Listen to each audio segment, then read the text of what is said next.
Okay everybody, update on some of the side effects. Had I waited a couple more days, I would have included that in the side effects video from last week.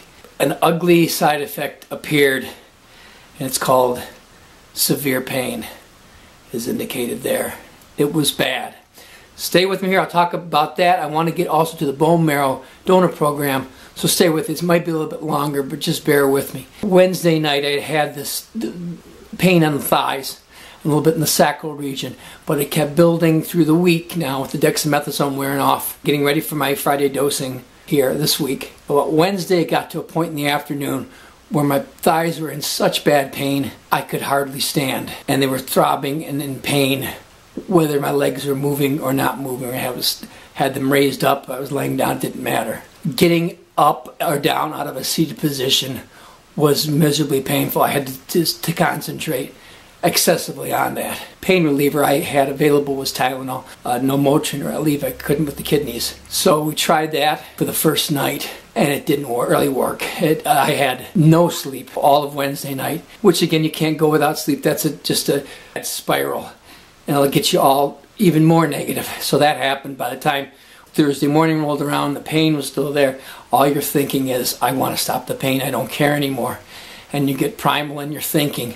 And that's what I mean, upper levels like doing a video. I couldn't even go on the computer. It wasn't in my mind frame. You're thinking about stopping the pain. But the getting up and sitting up and down, trying to get through that is difficult, very difficult. So I wanted to get to Thursday because I had to go back to the hospital to get blood work. I didn't know if also this could have been an effect from the kidneys. I hadn't had recent results yet, so I wanted to get that answered.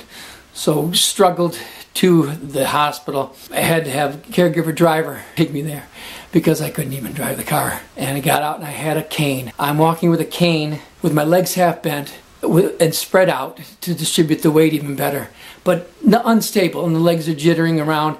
And I just felt like a 90-year-old person. The nurses saw me walk in there and they're just like, oh my God, Gary, what happened? And I said, look, I just had to get here to get the blood levels. I told you guys I was in pain. And they got the oncologist out of rounds from the hospital. He came down and he said, Gary, we're going to admit you to the hospital. I said, no, I want you to take a look at the blood lab results. You need to come in for the kidneys, fine.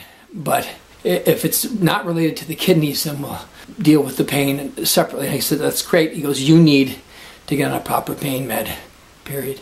So, needless to say, we got the blood work back, but thank God the kidneys are still in good shape. The numbers were pretty darn good. The only problem was that the hemoglobin had slipped down. Okay, it went below 7, and again, probably a side effect of the chemo drugs is anemia. And I think the first one, the Velcade, is also anemia. So it's working against you in some ways.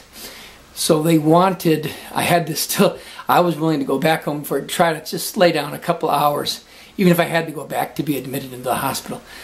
I did get the call, but it wasn't to go back to the hospital to be admitted. It was to go back to the hospital to cross-check my blood, because they decided to transfuse 2 pints of new blood Friday before my chemo dosing. That was good news for me to hear. That I was just getting that, plus the kidneys were still doing okay. Then I started to see a little light, and I knew if I got to Friday morning, I had the dexamethasone that I can take on my own. Great, I got to Friday morning. I mean, I would sleep an hour, it seems, and get up starting from 8:30 all the way till about 7. But I was just happy that we were getting close to morning. And then I just crossed my fingers and I took the dexamethasone dose for the day, which is again part of the chemo program. Took the chemo drug as well a little bit later on. And then within an hour, like a miracle, it's like a miracle. Like I never was so happy to be able to walk, to enjoy the pleasure of walking. You appreciate the most simple things that come out of this. Please comment on this, because I know a lot of chemo people have experienced it, especially with the severe pain. It's a nightmare.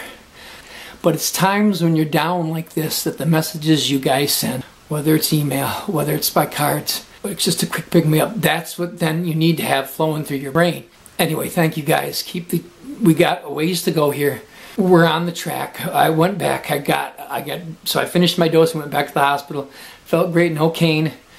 Could walk normally. Got the 2 pints of blood. As those were flowing in, I started feeling even better. So just night and day. within 24 to 48 hours. It felt great, but a lot happened in just a short period of time, and I had to update you on what that was. This is what it's about. It's taking you through the good and the bad. We have yet to, get any results relative to against the myeloma, but there's enough other trials and tribulations to talk about. Now, let's get into some of the bone marrow donor stuff. I had people, friends, FAC-IOU guys from college, family, and cousins all over who just stepped up when I mentioned about a transplant. And hey, I'm there for you. Hey, if you need to get that checked about if I'm a match, that's great. And that means a lot. I never came out to said that to anybody. So I wanted to put this in to say thank you for everybody on that aspect here. We have some good news. The bone marrow transplant has moved beyond getting a donor now, and I'll discuss that here. Just hang on one second. Okay, this is the new methodology for bone marrow transplant, autologous stem cell transplant.